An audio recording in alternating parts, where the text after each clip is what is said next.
الحمد لله رب العالمين والصلاة والسلام على سید المرسلین وعلى آلہ وصحبہ اجمعین اما بعد۔ محترم بھائیوں، انسان کے جسم کے اندر تمام اعضاء کے درمیان ایک ایسا عضو ہے جس کا حکم جسم کے تمام اعضاء پر چلتا ہے، یا یوں کہہ لیں کہ وہ جسم کے تمام اعضاء کا بادشاہ اور حاکم ہے، اور وہ عضو ہے دل، قلب، جس کے بارے میں اللہ کے رسول صلی اللہ علیہ وسلم نے ارشاد فرمایا کہ سن لو، بدن میں ایک گوشت کا ٹکڑا ہے، جب وہ درست ہوگا تو سارا بدن درست ہوگا، اور جہاں وہ عضو بگڑا سارا بدن بگڑ گیا۔ سن لو، وہ ٹکڑا آدمی کا دل ہے۔ وہ ٹکڑا کیا ہے؟ آدمی کا دل ہے۔ یہی وجہ ہے کہ جب انسان کا دل صحیح ہو تو اس کی نیت، اس کا عمل، اس کی زبان اور تمام اعضاء صحیح ہوتے ہیں، اور اگر دل ہی خراب ہو تو یہ سب فساد اور بگاڑ کا سبب بن جاتے ہیں۔ چنانچہ ہماری شریعت اسلامیہ نے دل کی پاکی اور اس کی صفائی کی طرف بہت زیادہ توجہ دی ہے۔ اس کو صحیح اور سالم رکھنے کے بہت سارے طریقے بتائے ہیں۔ اللہ تعالیٰ کے یہاں کسی بھی نیک عمل کے سلسلے میں اگر اعتبار ہوتا ہے تو وہ دل کا ہوتا ہے۔ اللہ کے رسول صلی اللہ علیہ وسلم نے ارشاد فرمایا کہ اللہ تمہارے جسموں اور تمہاری شکلوں کو نہیں دیکھتا، بلکہ وہ تمہارے دلوں اور اعمال کو دیکھتا ہے۔ اور اللہ کے رسول صلی اللہ علیہ وسلم نے ارشاد فرمایا کہ تمام نیک اعمال کا دار و مدار نیت پر ہے۔ انما الاعمال بالنیات، کہ تمام اعمال کا دار و مدار نیتوں پر ہے، اور ہر عمل کا نتیجہ ہر انسان کو اس کی نیت کے مطابق ہی ملے گا۔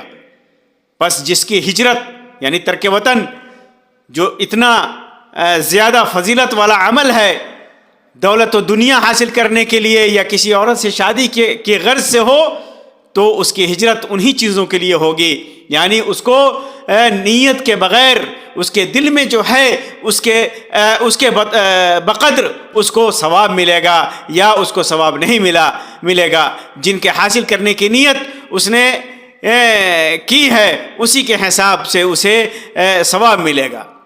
اسی طرح انسان کے ایمان اور تقوی کا مخرج بھی دل ہے۔ تقوی اور ایمان کہاں ہوتا ہے؟ اس کا مدخل اور مخرج یہ دل ہے۔ اللہ کے رسول صلی اللہ علیہ وسلم نے اپنے سینے مبارک کی طرف اشارہ کر کے 3 بار فرمایا التقوی ہا ہونا، التقوی ہا ہونا، التقوی ہا ہونا، کہ تقوی یہاں بستا ہے، تقوی یہاں رہتا ہے۔ اسی طرح انسان کا دل جب مطمئن ہو تو اس کے اندر ایمان کی چمک آتی ہے، ایمان کے اندر اس کی روشنی آتی ہے، اور اسے ہمیشہ حق، انصاف اور خیر و بھلائی کی طرف وہ دل رہنمائی کرتا ہے۔ دل کی سلامتی کی اہمیت کا اندازہ اس بات سے لگا سکتے ہیں کہ قیامت کے دن اگر کوئی چیز نفع بخش ہے تو وہ ہے دل کی سلامتی۔ اللہ تعالیٰ فرماتا ہے یوم لا ينفع مال ولا بنون الا من اتى اللہ بقلب سلیم، جس دن کے مال اور اولاد کچھ کام نہ آئے گی، لیکن فائدہ والا وہی ہوگا جو اللہ کے سامنے بے عیب دل لے کر کے جائے، قلب سلیم لے کر کے جائے، صحیح دل لے کر کے جائے۔ جن لوگوں کا دل صاف اور سلیم ہوتا ہے وہ دنیا کے افضل ترین لوگوں میں سے ہوتے ہیں۔ عبداللہ ابن عمرو رضی اللہ تعالیٰ عنہما سے مروی ہے کہ اللہ کے رسول صلی اللہ علیہ وسلم سے سوال کیا گیا کہ لوگوں میں سب سے بہتر کون ہے؟ تو آپ صلی اللہ علیہ وسلم نے ارشاد فرمایا ہر صاف دل، زبان کا سچا۔ صحابہ کرام رضی اللہ تعالیٰ عنہم نے عرض کیا زبان کے سچے کو تو ہم سمجھتے ہیں، لیکن صاف دل کون ہے؟ تو آپ صلی اللہ علیہ وسلم نے فرمایا پرہیزگار، صاف دل جس میں کوئی گناہ نہ ہو، نہ بغاوت، نہ کینہ اور نہ حسد۔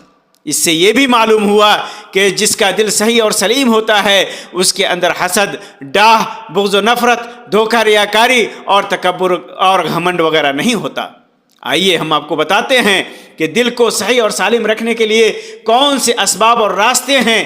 تو ان میں سے سب سے افضل طریقہ یہ ہے کہ آدمی قرآن کریم کی طرف خوب توجہ دے، اس کی تلاوت کرے، اپنے دل میں قرآن مجید کی محبت پیدا کرے، اس کے اندر غور و فکر اور تدبر سے کام لے، کیونکہ قرآن مجید کے اندر ان لوگوں کے لیے جو ہدایت کی راہ کے متلاشی ہیں، جو ہدایت چاہتے ہیں، جو ہدایت کے خواستگار ہیں، نور و ہدایت بھی ہے اور ان کے لیے شفا بھی ہے، علاج بھی ہے۔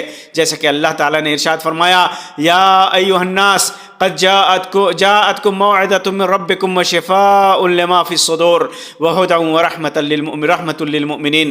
اے لوگو، تمہارے پاس تمہارے رب کی طرف سے ایک ایسی چیز آئی ہے جو نصیحت ہے، اور دلوں میں جو روگ ہیں ان کے لیے شفا ہے، اور رہنمائی کرنے والی ہے، اور رحمت ہے ایمان والوں کے لیے۔ اور فرمایا، افلا یتدبرون القرآن ام علی قلوب اقفالها، کیا یہ قرآن میں غور و فکر نہیں کرتے یا ان کے دلوں پر تالے لگ گئے ہیں؟ اسی طرح اللہ تعالیٰ کا ذکر دل کی سلامتی کا سب سے اہم سبب اور ذریعہ ہے۔ اللہ تعالیٰ فرماتا ہے، انما المؤمنون الذین اذا ذکر اللہ وجلت قلوبہم، بس ایمان والے تو ایسے ہوتے ہیں کہ جب اللہ تعالیٰ کا ذکر آتا ہے تو ان کے قلوب ڈر جاتے ہیں، ان کے دلوں میں خوف سما جاتا ہے۔ چنانچہ ذکر دل کے اندر ایمان کو مضبوط کرتا ہے اور اس کے اندر اطمینان اور سکون پیدا کرتا ہے۔ اللہ تعالیٰ فرماتا ہے، الذین آمنوا وتطمئن قلوبہم بذکر اللہ الا بذکر اللہ تطمئن القلوب، جو لوگ ایمان لائے اور ان کے دل اللہ تعالیٰ کے ذکر سے اطمینان حاصل کرتے ہیں، یاد رکھو اللہ کے ذکر سے ہی دلوں کو تسلی حاصل ہوتی ہے۔ اور جب دل اخلاص اور یقین کے ساتھ اللہ کے ذکر کی طرف راغب ہوتا ہے تو آدمی کی دعائیں قبول ہوتی ہیں۔ اللہ کے رسول صلی اللہ علیہ وسلم نے فرمایا، تم اللہ سے دعا مانگو اور اس یقین کے ساتھ مانگو کہ تمہاری دعا ضرور قبول ہوگی، اور اچھی طرح جان لو کہ اللہ تعالیٰ بے پرواہی اور بے توجہی سے مانگی ہوئی غفلت اور لہو و لعب میں مبتلا دل کی دعا قبول نہیں کرتا۔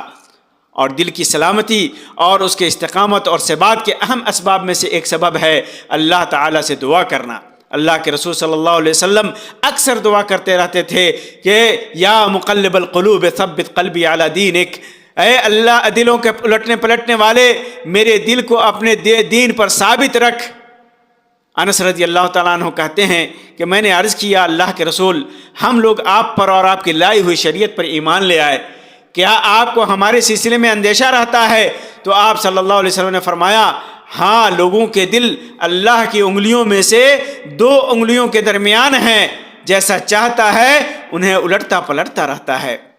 محترم بھائیوں، دل کی سلامتی اور صحت کے لیے نیک اور صالح لوگوں کی صحبت ایک اہم سبب ہے، کیونکہ صلحاء کی صحبت انسان کو صالح اور نیک بنا دیتی ہے۔ صالح اور نیک لوگوں کی صحبت کے سلسلے میں قرآن و حدیث میں بہت ساری فضیلتیں وارد ہیں، اس کے فوائد وارد ہیں۔ اگر بات کی جائے تو بات بہت لمبی ہو جائے گی۔ اللہ تعالیٰ اپنے نبی کو وصیت کرتے ہوئے فرماتا ہے، وَاصْبِرْ نَفْسَكَ مَعَ الَّذِينَ يَدْعُونَ رَبَّهُمْ بِالْغَدَاوَةِ وَالْعَشِيِّ يُرِيدُونَ وَجْهَهُ وَلَا تَعْدُ عَيْنَاكَ عَنْهُمْ تُرِيدُ زِينَةَ الْحَيَاةِ الدُّنْيَا وَلَا تُطِعْ مَنْ أَغْفَلْنَا قَلْبَهُ عَنْ ذِكْرِنَا وَاتَّبَعَ هَوَاهُ وَكَانَ أَمْرُهُ فُرُطًا، اور اپنے آپ کو انہی کے ساتھ رکھا کر جو اپنے پروردگار کو صبح و شام پکارتے ہیں، انہی کی صحبت اختیار کیا کر، اور اسی کے چہرے کے ارادے رکھتے ہیں، یعنی رضامندی چاہتے ہیں اللہ تبارک و تعالیٰ کی۔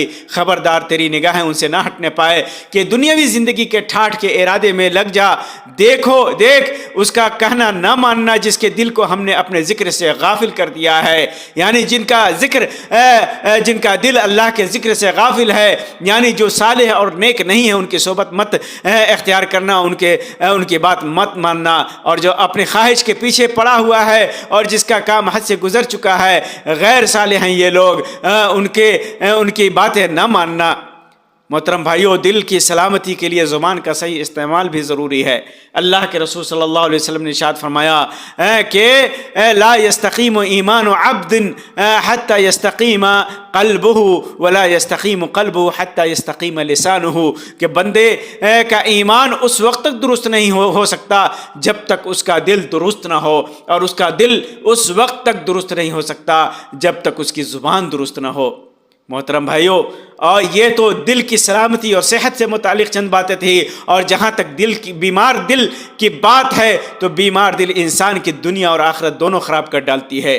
دل کے بیمار اور خراب ہونے کے بہت سارے اسباب اور ڈھیروں اس کی علامتیں ہیں، اور بیمار دل کی بہت ساری قسمیں ہیں۔ میں چاہتا ہوں کہ ان میں سے مختصراً چند کی طرف اشارہ کر دوں۔ بیمار دل کی علامت شرک ہے۔ بیمار دل، جس بھی دل کے اندر شرک ہو وہ دل بیمار ہے، جس کے اندر بندہ اپنے رب کو چھوڑ کر غیر اللہ کو بسائے رہتا ہے، اور دعا، استغاثہ، فریاد، خشیت، توکل، خوف، امید، رجا اور وہ عبادتیں جو اللہ کے لیے خاص ہیں انہیں غیر کے لیے انجام دیتا ہے، یا اللہ کے ساتھ غیر کو شریک کرتا ہے۔ اسی طرح غرور، گھمنڈ، حسد، ڈاہ، شبہات و شہوات میں پڑنا، کسی پر ظلم کرنا، بخل، کنجوسی، دنیا کی لالچ اور آخرت سے بے رغبتی، جاہ و حشمت اور شہرت کی طلب اور لالچ، کسی کی تحقیر، غیبت، چغلخوری اور ان کے علاوہ چھوٹے بڑے جتنے بھی گناہ اور معصیت ہیں سب دل کی بیماری اور اس کے اسباب ہیں۔ اسی طرح اللہ کے دین میں، اللہ کی کتاب میں، اللہ کے رسول کے سلسلے میں کسی بھی شک اور شبہ کو رواج دینا یا شک و شبہ کو پنپنے دینا دل میں، یہ بیمار دل کی علامت ہے۔ اللہ تعالیٰ سے دعا ہے کہ اللہ رب العزت ہمارے دلوں کو اپنی طاعت و فرمانبرداری کی طرف پھیر دے، اور ہر قسم کی برائیوں اور معصیتوں سے ہمارے اور گناہوں سے ہمارے دل کو خالی کر کے اپنی اطاعت اور فرمانبرداری اور نیکی اور صلاح سے اور خیر سے ہمارے دل کو بھر دے۔ آمین یا رب العالمین۔ وآخر دعوانا ان الحمد للہ رب العالمین، وصلی اللہ علی خیر خلقہ وسلم، والسلام علیکم ورحمۃ اللہ وبرکاتہ۔